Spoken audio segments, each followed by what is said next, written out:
Support for this episode of Judaism Unbound comes from the Oshman Family JCC in Palo Alto, California, whose vision is to be the architects of the Jewish future.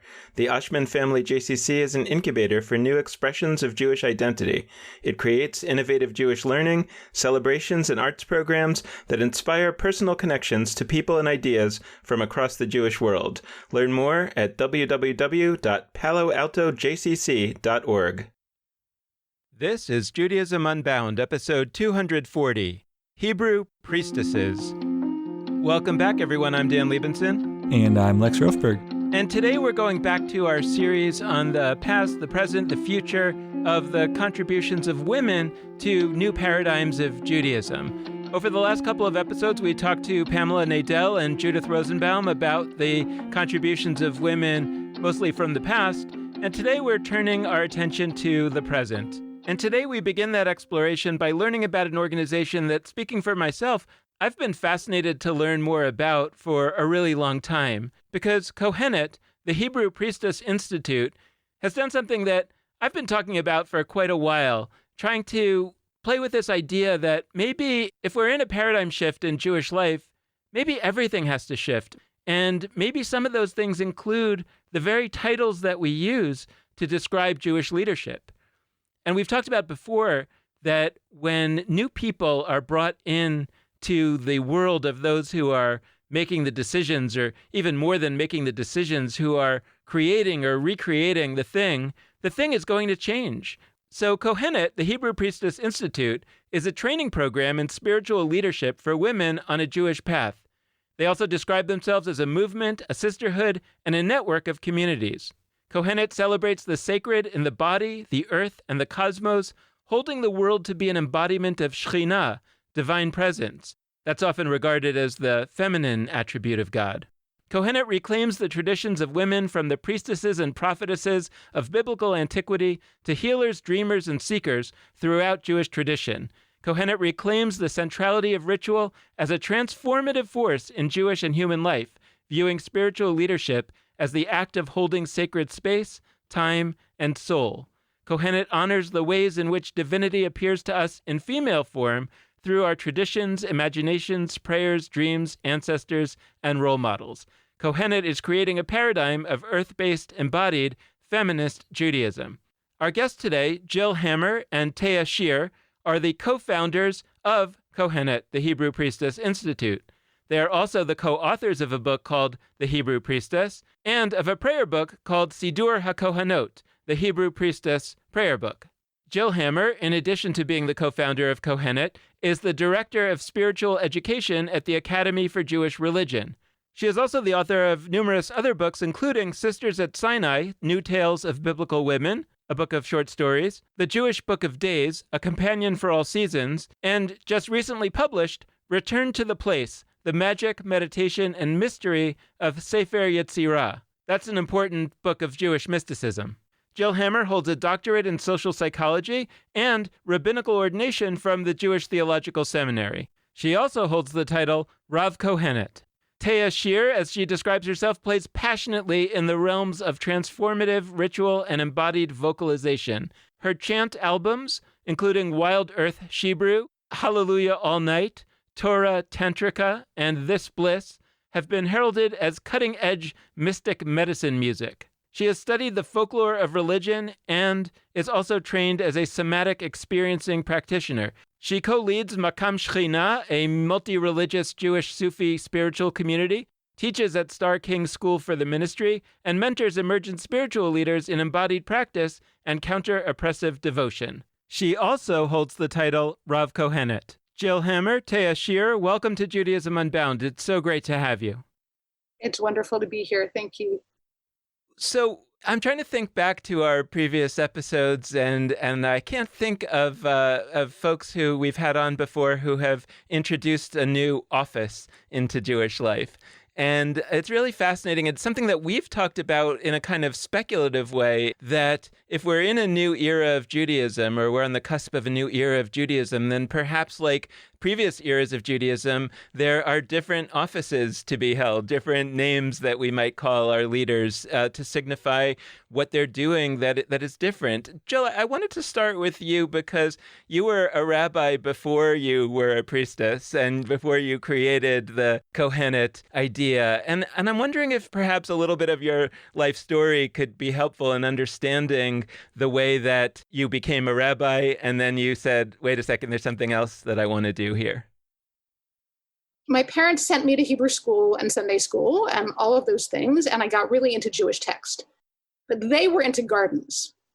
And so from a very early age, I really was given two very deep streams of spiritual depth.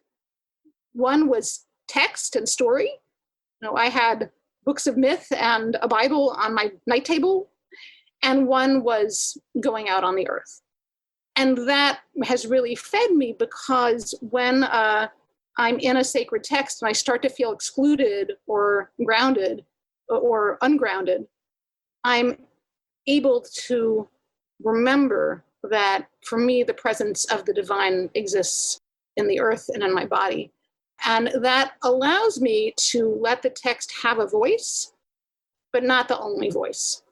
I think that's been important to my own development and to what I have become excited about in the Kohenet movement.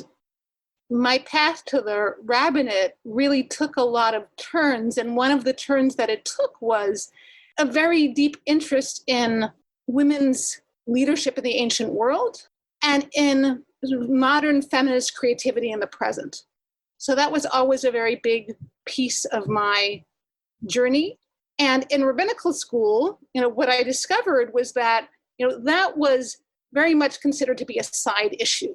There was sort of this core Jewish civilization, sacred texts happening, and the experience of marginalized genders, and particularly I was aware of what was going on for women, was not foregrounded. And I came to feel that it wasn't just that individuals were making that choice, but that there was sort of this entire system that was causing that to happen. And I was so excited about the flowering of creativity, in ritual and midrash, that was happening. And I couldn't quite figure out how to integrate it into my rabbinic experience. At first, I was writing midrashic poetry, and I was sort of including women's voices that way.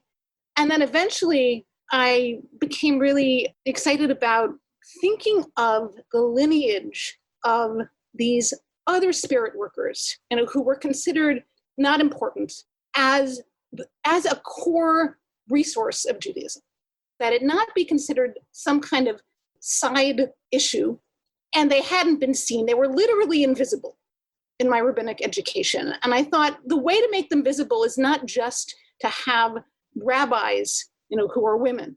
The way to make them visible is to actually name this body of resource for what it is, which is a separate piece of Jewish civilization. Jill and I had the blessing of being introduced by our friend and colleague, Jay Michelson, and we came together both from a place of deep connection to priestessing in a Jewish context.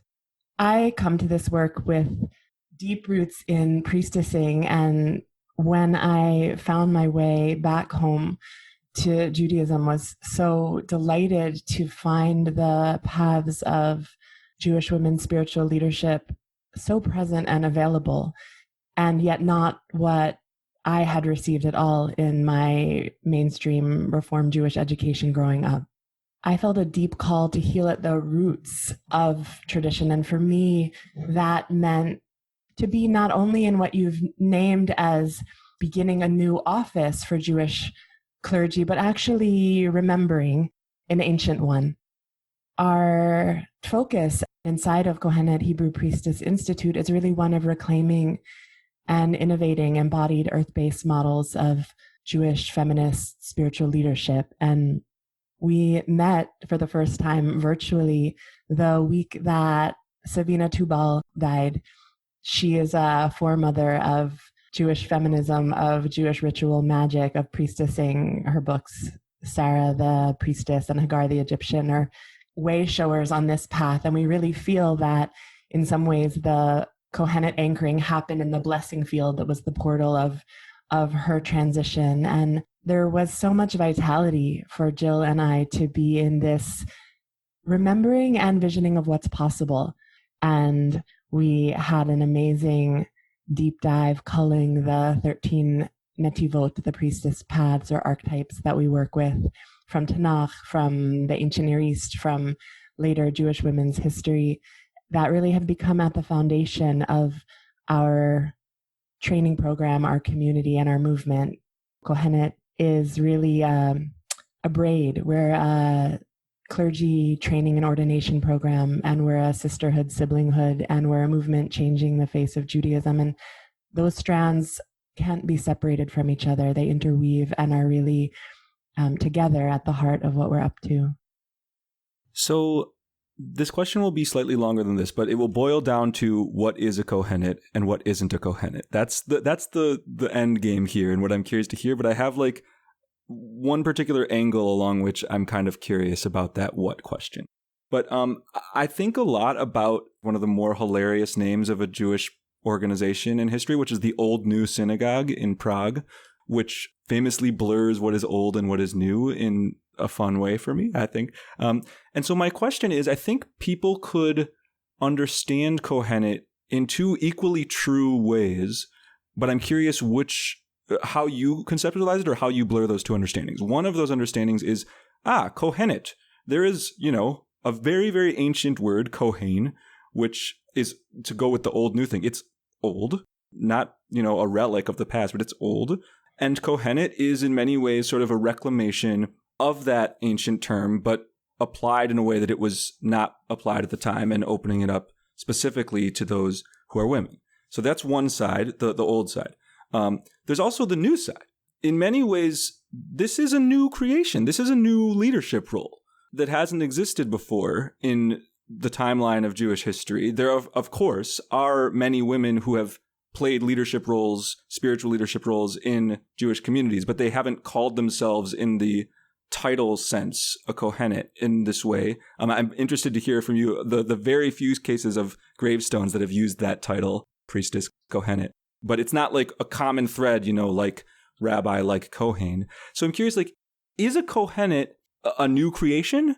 Is it a reclamation of an old? Is it both? How do you conceptualize that? What is it? What isn't it? That's such a wonderful question. It's really some amalgam of the two.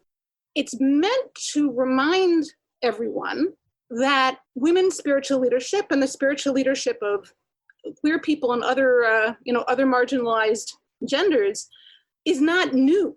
The ancient world is full of examples, including Jewish examples, of sacred work being done in a woman's context and around the divine feminine. So one of the reasons we wanted to pick not a new word, but an ancient word, and Kohenet is an ancient word, it appears in the Mishnah, and it also appears in archaeology. Just over the border from ancient Israel in Phoenicia, we have inscriptions to high priestesses, and they're called Kohanot. So we know the word was available. The Bible just didn't choose to use it. But we wanted Kohenet because it had this Jewish lineage. It comes from a word meaning to divine, and it is a word that's used in the Bible, Kohen, right, a priest in lots of ways. And we really wanted to note and to emphasize that this work of guiding ritual, doing healing and transformation, dream work and visioning, sacred song and dance, all of that was being done in the ancient world. And the reason we don't think of it as part of Jewish history is because Jewish history is written that way, not because it wasn't there. When you see, someone who's being a rabbi or a cantor, part of where their energy comes from, part of where their dignity comes from, right, is the sense of lineage. And we really wanted to give people that sense of lineage, right, that they have ancestors in this work of their own gender. But if you actually look at the Bible and you look at characters like Miriam and you look at words like Sovah, which means something like sacred shrine keeper, it's right there or we're just not trying to look for it. So yes, it's an old word, but it's also a new word because we're also trying to address a contemporary need for Jews to engage spiritually in ways that are ritually dense and have sensory beauty, that include voices that have not been included, that include the voice of the earth, which is so important right now because we need a shift in consciousness around earth and body. One thing we say a lot at Kohenet is that exile really did a number on the Jews in terms of our attachment to land and body. Sort of all that got complicated and traumatized, right, in the many Jewish exiles. This is our time to get grounded because we need the ground. We need a new attachment to our planet. It also feels very new and like an honoring of the work of people who reclaimed women's history and who reclaimed the sacred feminine in this generation. It feels like an honoring of them too, as a new title. And it's not the same as Jewish titles that have existed. It's about different skills and a different context. We're much more invested in who is a Kohenet than who's not. And I'd say also, equally to the question of who is a Kohenet, what matters to us is what is priestessing and what is your priestessing? It's a question that we ask in our community over and over again. How do we priestess? Priestessing is a verb. And in the most perhaps obvious or top level ways, that often looks like, how do you show up in ritual leadership? How do you tend sacred space? How do you hold sacred community? It also extends much wider than that. Our priestesses weave in so many different ways in the world. Some are active spiritual leaders congregationally or in communities they've built. Some are scholars or authors or musicians or life cycle officiants and ritualists of other kinds. Some are activists who are weaving ritual into their actions. Some are midwives who are weaving presence and prayer into the birthing rooms. There's so many different ways to Kohenet, and as much as the question of who is a Kohenet matters, how you Kohenet is a question of ripeness and vitality for us. And one more strand here for me that really matters in this work. I come to this path deeply invested in creating a possibility Jewishly that expands the narrative beyond one of serving divinity to one of embodying divinity, to making space for the possibility for the sacred in our bodies in this moment, in this time. That God, goddess isn't something only transcendent, only beyond us, but that source, sacred, goddess, however you name that energy, Shekhinah is a name we use most often in Kohenet, is right here in me, in you, in this exchange between us. And how do we continue to hone our capacity for presence with that sacred here in us, in our bodies, and here in the space that we inhabit together? There's this idea that I've talked about a lot that has recurred in our conversations. It's the idea of universal design, which is an idea that comes from the design world. And it's like a lot of times when we talk about making a building accessible to people with disabilities, we say, well, let's put a ramp next to the stairs so that the wheelchair can get up. But universal design is a different idea, which says, what would this building look like if it were designed in the first place by people with disabilities? And then they would make it accessible to people with usual abilities. And that somehow that when you do something through universal design, another kind of magical thing happens, which is that this building, which all of a sudden is incredibly accessible to people in a wheelchair, now becomes incredibly accessible to a stroller.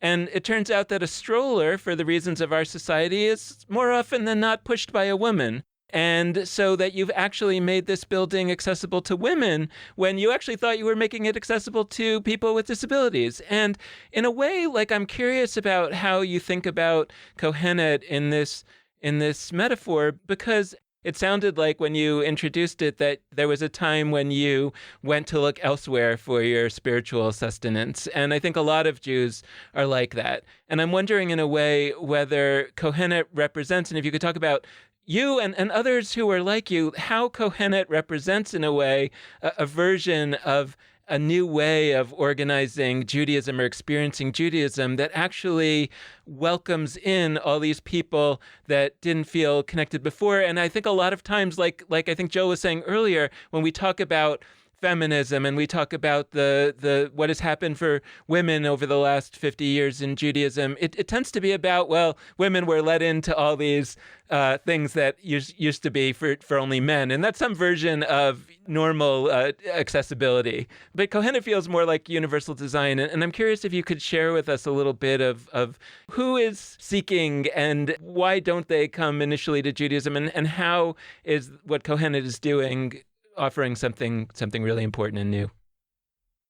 Well, I was raised in a Reform Jewish context and pretty much in love with certain aspects of Judaism. After my bat mitzvah, I pretty quickly became disillusioned by the patriarchy and the hierarchy and what I experienced as disembodiment and disconnection from much of what mattered to me, and did indeed go far and wide searching for spirit connection, and found that eventually in Goddess, Body, Earth, Moon, and was astounded to discover when I went looking that actually those strands are very much at the core of Jewish tradition. And it was such a deep relief and joy for me to find home in the tradition of my ancestors. And in Kohenet, one of the important magics for me in Kohenet is that, well, in some ways, it may look like we are in reaction to the patriarchy and creating an alternative model. My experience is that's not what we're up to. What we're up to is not about a reaction. What we're up to is about rooting a deeper possibility that creates, as you've named, very wide possibility for folks to find their expression Jewishly in ways that perhaps they didn't have access to before. So many people come to Kohenet yearning to pray in feminized Hebrew, in spaces that allow their bodies to move, that inspire creative expression. Most folks arrive at Kohenet space for the first time, and at the threshold, eyes wide, feel either a sense of deep home, oh my goddess, I've been waiting for this my whole life, or what is going on here? It's amazing to witness those responses and to notice the renegotiating sometimes in the body of making sense of how is this a Jewish space. For me, there was a moment some years ago that was really palpably, it was really profound for me. I was in a progressive Jewish space, an earth-based Jewish space, and when it came time for Shabbat blessings, and the blessings were said in traditional masculine Hebrew, I was so confused. I don't think I had heard the traditional blessings in years. I hadn't heard anyone leading without beginning with Brucha at Shechina in years. And in that moment, I felt so much joy that something had been rewritten for me on a cellular level, to have my way of praying not be an alternative option, but to be a really deeply honored expression of my conversation with divinity. It's amazing to see children in our community who don't know any other way Jewishly, who for them experience a Judaism in which Shekhinah is who we are in conversation with. And something other than that is perhaps a surprise. And this is similar to what you name as the universal design of like something else being possible. We're dreaming a new world. We're dreaming a new way of being Jewishly. And what comes out of that, we can't predict. And already we're amazed by. Already the next generation of those who we have ordained or who come pray with us are rippling this pathway and these possibilities far beyond what we had imagined. When we first co-founded Kohenet, when we dreamed it up, remembered it, we had anticipated being perceived as heretics. And okay, in some pockets, maybe that was and still is the case. For the most part, immediately we were overwhelmed by the great joy, excitement, yes, hunger and yearn for this work. And there's been more demand for it than we can meet. We're moving fast to catch up on 2,000 years of erasure.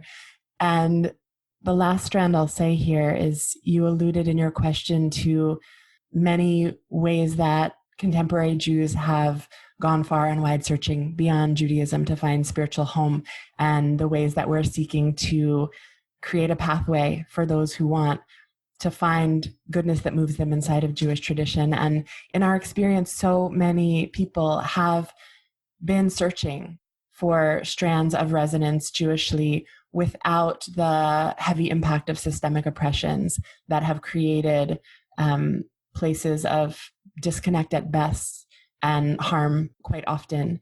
And to be healing those places of fragment is essential. Yeah, I really want to dwell in that. I think that in this conversation already, but in the work of Kohenet generally, I think the ways in which you are, to use that word accessible, the ways in which you are accessible and empowering, and I said empowering. Wow. I was thinking empowering and liberating, and I love empowering. Cool. The ways in which you are empowering, liberating people specifically who, as you've just described, as Dan mentioned in his question, didn't find as the first step of their Jewish story, then did find external to Jewish wisdom in some other set of traditions or in earth-based practices, and then sort of circled back, or maybe it's a circle forward to Jewish. I want to live there. So, Jill, you brought this beautiful dichotomy of, I don't always think dichotomies are beautiful, but I think this one is, text and garden. You mentioned that you had these two traditions that you grew up with, text and garden. And I feel like Jewishly, those embody, this feels right to me, particular and universal in how we think about them. Texts are written by specific people and tend to be anchored in a specific worldview, or maybe a couple. And a garden, even the Garden of Eden, it's kind of pre-Jewish, right? It's universal. A garden is earth. A garden is not any particular religion's domain, but particular texts are particular religious domains sometimes. And so I guess what I am curious about is clearly Kohenet is a Jewish leadership position, right? But I feel like it's also not just that. The sense I get, and the Kohenot I know are often, and including you, Taya, I know you're involved with a Jewish Sufi community. There's a way in which Kohenot are very frequently not only leading Jewish communities. And so I'm curious what's interacting there, and how, when we're talking about a Kohenet, we're not only talking about a Jewish innovation or a Jewish creation, but sort of a trans-religious creation. And by the way, priestess is a trans-religious word. Priest comes from another religious context in many ways, the word priest. There's a built-in way in which there's interactions between religions here. I'm curious if that's intentional or how that plays out.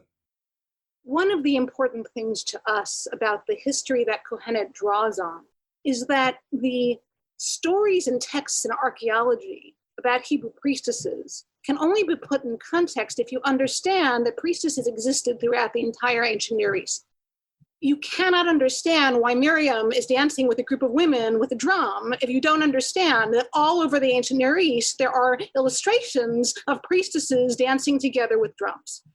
Rather than saying, Judaism and Israelite religion are a completely separate phenomenon and are not connected to all of these other sacred workers in the same region.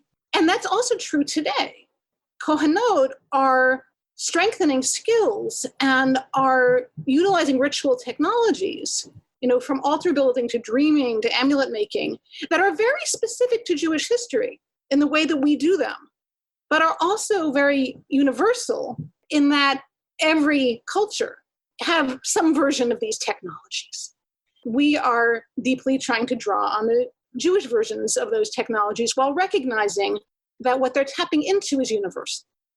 The sense that divinity is embodied in the physical world, and that we have the opportunity to be in connection to divinity through our bodies, through ritual, through earth. That's a universal experience, right? And we are drawing on Jewish expressions of that experience. So we might draw, for example, on Kabbalistic texts that talk about the ways that Shekhinah, divine presence, is embodied in the earth. But we're also drawing not on what's considered to be classical Jewish sources, but on Jewish sources that are considered to be marginal in the dominant Jewish narrative.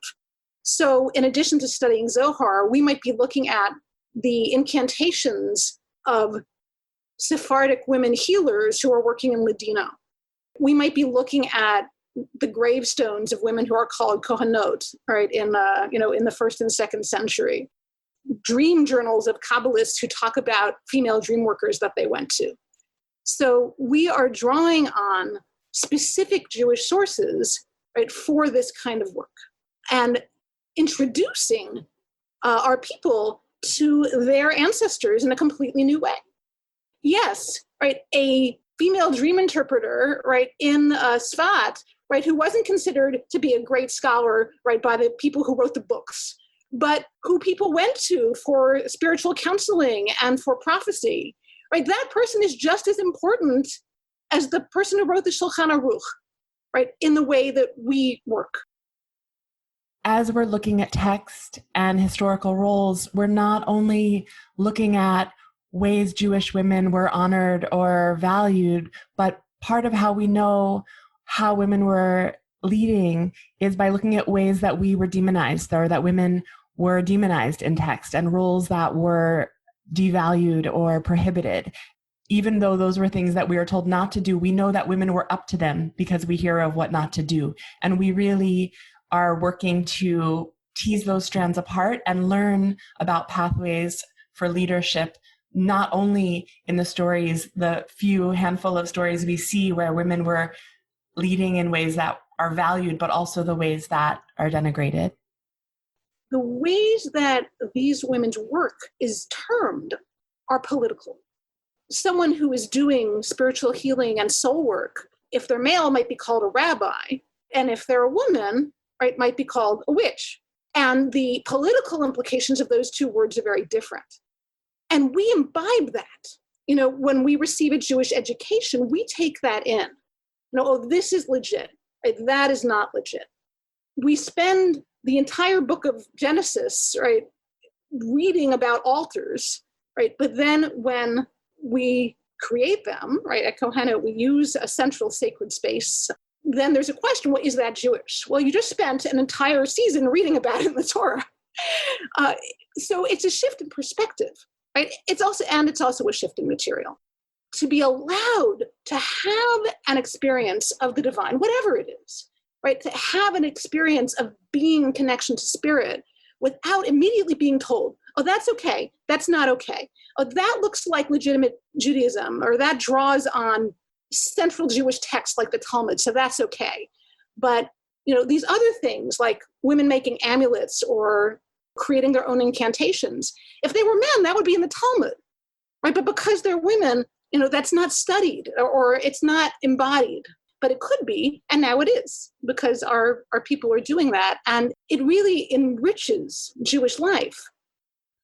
The way I understand what you're talking about is that there is this long tradition of various practices of women and led by women that was actively or not actively suppressed by what we have come to know as Judaism, the Talmudic male-led Judaism. And I think that my sort of twofold question is, number one, as we reclaim those more ancient roles for women and those more ancient ways of honoring what women might lead and the divine feminine, what do we do? What are we supposed to do with the thousands of years of the other Jewish stuff that, by definition, had that voice absent? And are we to honor it? Are we to discard it? Are we to do whatever we feel called to do? The correlate to that question is that what then becomes the relationship between a Kohenet-led Jewish community and a more traditional rabbinic Jewish community, even if the rabbi is a woman, meaning, but it's still that other Judaism that may be now more inclusive, but that still was bereft of these building blocks for thousands of years. It's really important to us that we are part of the larger Jewish community. And a lot of our practice is the practice of the larger Jewish community. We have Shabbat, we have prayer in the morning and afternoon and evening. There is a lot about our community that is very recognizable to someone from the Jewish mainstream. So we're not here to reject, all Jewish practice, that comes from, a mainstream source, that's rooted in the dominance of men. And we try very hard to be honest when we find something that we think has been touched by, right, a patriarchal worldview. So, for example, when we study Torah at Kohenet, we study the Torah as a way that we interact with our ancestors. When we find something beautiful in it, we say so. And when we find something problematic in it, when we find something even that we think is oppressive in it, we say so. It feels a little different than, for example, a mainstream Jewish community when everything in the Torah is assumed to be right. We allow for the possibility of divine presence in the tradition we've received. We allow for the possibility of receiving divine presence from more marginal traditions, right, that from our amazing wise women and prophetess ancestors, right, that also goes into the pot. And we don't accept texts because they are sacred, right, that harm the dignity of human beings. We're seeking justice, and we're seeking authentic connection to presence in this moment. An important perspective is one of trauma healing, with a particular focus on healing collective Jewish post-traumatic stress disorder, like healing the collective nervous system of the Jewish people. What I understand about the way trauma heals is that it doesn't heal by focusing first or foremost on the places of fragment and distress in the system. Trauma heals in the body, in the community body, by giving attention to what is well, building capacity to focus attention there, and then from that place of resource, touching the places of distress, touching the places of fragment. Devoting to the Kohenet path doesn't mean stepping fully away from Rabbinic Judaism, though often I prefer to in many moments. For me, the dance between Kohenet Judaism and Rabbinic Judaism as practiced today is that. It's a dance. It's not a separation, but it's one that I choose to locate myself in one place on the spectrum of, and to relate to the aspects of Rabbinic Judaism that feel less supportive from that anchor, and also to relate to the places in Rabbinic Judaism and practice that feel like they have a lot of vitality and importance also from that place of deep resource, and building that possibility of a new ancient way that allows us to really shift from the survival mindset, that we need to do things the way they've always been done so they are not lost mindset, to actually, what if we're not in danger of that being lost? And actually, that's not my project in terms of preservation. And so I'm going to shift my attention elsewhere. A lot of this work for me is creating resource in the body and spiritual body so that how we're practicing Judaism isn't by rote, isn't stagnant, isn't anchoring practices just because they happened before. Letting us be a generation that has greater access, greater freedom for dreaming. So we've soared in many amazing directions, but I also want to just back out to the practical for 1 second, because I'm very certain that a lot of people are listening and thinking, oh my gosh, this is so cool. I want to do the thing. I want to jump in. What does it mean for somebody to actually enter into the training program to become a Kohenet? How does that work? What does it look like? What's the time span? Can you help folks out with some of those questions? Kohenet is a 3-year training program. When there isn't COVID, we meet in person twice a year for a week for very intense spiritual learning together. And in between, we offer virtual classes. And when people are in person and in their retreat with us, there is prayer, there is embodied learning, text learning, community conversation, and there's ritual around maybe what season or what's happening in the lives of the people who have gathered. And there is an emphasis both on the different priestess paths, we call them, the 13 priestess paths that we've identified sort of out of Jewish history and practice that are core sacred practices of our community. And there's also an emphasis on ritual leadership. So that's kind of how it works. And at the end, people don't really leave. They stop the training program, but they keep coming back for other retreats and to strengthen their own practice. And some folks are so clear that this Kohenet path is for them, and they are like, yes, please, and apply and dive deeply in. And others want to get to know our work and to know us as a community before committing in that way. And for folks who are drawn to this work, yet perhaps aren't ready for that ordination path, there are so many ways folks connect. We have an array of virtual temple online courses that are open to all. We, in this pandemic era, gather in prayer virtually every week, and for holidays, we have our book, The Hebrew Priestess, which is a pathway that a lot of folks learn more about this way and actually engage practices around. And so some folks come right into training, and other folks warm up for some years before diving in more deeply. I want to give maybe a typical day so people can envision this. So we begin with community prayer, which might be led by teachers, but might also be led by students. If we're working on the prophetess as a path, as an archetype, we might be studying about the prophetess Miriam. But we might also be learning about dream workers and how they understood their work to be prophecy. And then we might have Dream Circle and hear about how the dreams of our community are changing their lives. We might work on rooting our voice and becoming more connected in our body. Taya does amazing work around the voice. Then there might be what we call Shevet, which is a time for the community to share on a particular topic from the heart. So it's a very diverse learning model. We try not to be in the same mode all the time, but to be shifting our ways of learning as we move throughout the day.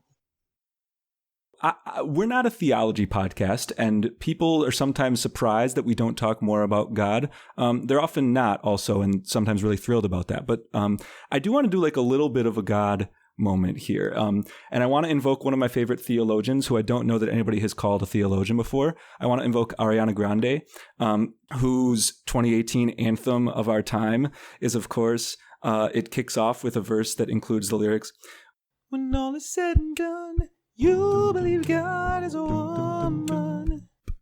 So when all is said and done, you'll believe God is a woman. That's Grande's take. I want to dive into that, because when that song came out, I mean, it was a huge mega hit. And I call her a theologian because I actually find that it started some really interesting conversations about what God is, who God is. For some, it is deeply exciting and refreshing and so important to specifically understand God through that feminine language, through goddess language as a woman. For others, and this is happening more and more today, I want to sort of honor and cherish non-binary siblings, friends among us, and ask, is that the project? How do we think about gender and God? How do we blend both a deep, rich love for building an organization like this that really is, a feminine-centered organization? How do we blend that with a world, a societal moment where we're really reckoning with how we don't live in a universe that only has two genders? Maybe God isn't just man or woman, much as I love Ariana Grande. Maybe there's more layers there, and maybe there's some spectrums in between. For me, the project is about letting God be who God is for the individual who's in relationship with Goddess. When I was just starting to think about rabbinical school, I'd been reading a lot of feminist theology. I'd been reading a lot of poetry in which God was a woman or something like a woman. And one night I went to sleep and I dreamt that God was an enormous, glowing, pregnant woman. And there's more to the dream, but I'll just say that was the image, which I was delighted by in the dream and when I woke up. And when I woke up, I got an application to rabbinical school. So that was the dream that put me on this course. And the reason I tell this story is that I came to understand that it wasn't for me about, we should have an image of God as a woman, right? Because that's the right image, or because that's the only corrective for, generations of God being male. But because that was what was authentically happening for me in the moment. And it wasn't right to be told, you can't have that image. At the same time, we have plenty of people in the Kohenet community and without, right, who don't experience God like that, and we don't think they need to, who prefer to think about God in non-binary ways or in non-personal ways, or, don't even really love the language God or Goddess. That's all okay. The freedom to imagine God, to imagine Goddess without fear is, for me, the core practice.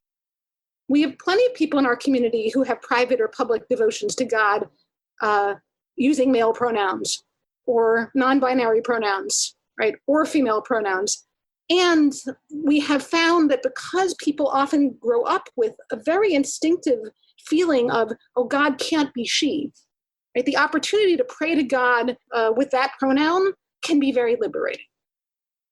Well, we are deeply invested in the project of training Jewish spiritual leaders in celebration of the Goddess, the space making for non-binary ways of connecting to divinity, not only beyond but within, matters so much. And in Kohenet's history, in our trajectory, our identity as a community has expanded. In our first cohort, we were a sisterhood. We were clearly identifying as a sisterhood, and now we identify clearly as a sisterhood and siblinghood. Our community is women and non-binary folks training up in these ways, and we're discovering together how to be honoring of paths of priestessing in celebration of Goddess, in celebration of Godex, and discovering what that means for each of us along the way. Where might this orientation lead us as a larger Jewish community? And fundamentally, I think about that as a man. It's like, well, I'd rather be in your club than in the one that I'm supposed to be in. So what is that? Is there a way that ultimately this project remakes all of Judaism for all Jews of all genders? And what might that be like if you think about it? That is really already in progress. Kohenet community includes people of all genders. The training program, right, is for women and non-binary folks, but the community is full of people of all kinds, on Shabbat and classes and so forth. And it is wonderful to see how nourishing Kohenet style practice is for everybody, for lots of kinds of people. Our vision always was for Kohenet to sort of disseminate out into Jewish life in general and make an impact. And just like the Kabbalists, sent their worldview and their practices out into the larger community, I feel that that's happening for Kohenet too. It's really beautiful to see. It feels too new to me to envision a Judaism where Kohenet is no longer needed or no longer on the cusp. And there are so many ways where what is radical about what we were up to at the beginning of our organization's founding are no longer radical. What was super edgy in our practice and what we were kind of like, can we say this in public or not? It's like, it's a given now. We're on to new questions. And I feel excited for a Jewish world, where increasingly we are no longer on the edge. And I think we're happy to ride on the edge for as long as it's needed to get to that place. Thank you both so much for joining us. This has been an amazing conversation. Such a pleasure to be with you both. Thank you. It's been wonderful. And thank you so much to all of you out there listening. We hope you've enjoyed this episode, and we hope that you'll tune in again in the future. We also want to wish you a very happy Rosh Hashanah, Shana Tova, Happy New Year, which of course begins the day that this episode is being released. If you're listening on that debut day, if you're listening afterwards, you know what? You get a Happy New Year too, whatever time of year it is. And we want to close out this episode in the same way that we always do, by encouraging you to be in touch with us. And there are a wide variety of ways for you to do that. First, you can head to our Facebook page, Judaism Unbound. Second, you can hit us up on Twitter at Judaism Unbound. Third, there's Instagram, also Judaism Unbound. And there's our website, JudaismUnbound.com. And last but not least, there's our email addresses. We love it when you email us. It's dan@JudaismUnbound.com or lex@JudaismUnbound.com. The last request we like to make is that we really deeply appreciate any amount of financial donation that you could send our way. And you can do that via JudaismUnbound.com/donate on either a monthly recurring basis or just as a one-time gift. So thank you so much for listening. And with that, this has been Judaism Unbound.